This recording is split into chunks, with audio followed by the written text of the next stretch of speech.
Bon, quand on a des problèmes pour faire monter puis descendre le moulin, ce qu'il faut regarder, c'est les blocs ici.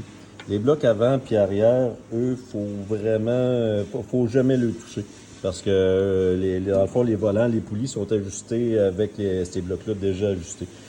Mais par exemple, sur les côtés, ça, on peut les ajuster. Ce qu'il faut faire, là, c'est qu'on prend la botte, là, on slack, on slack la note ici, puis après ça, on prend la botte, on la slack de ce côté-là, de ce côté-là, en haut, en bas, puis de l'autre côté aussi, c'est la même chose.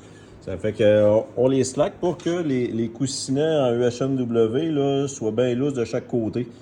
Tu vas voir, ça va monter, ça va descendre tout seul. Ça fait que là, après ça, il faut juste les resserrer tranquillement, pas vite, à la main.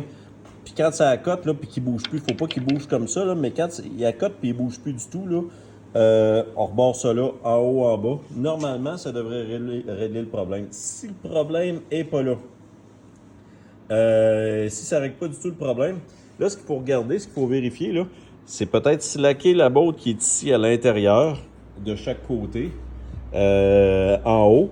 Puis après ça, on va ajuster les coussinets. Ces coussinets-là, encore une fois, on va les ajuster quand c'est en bas ici puis c'est à côté.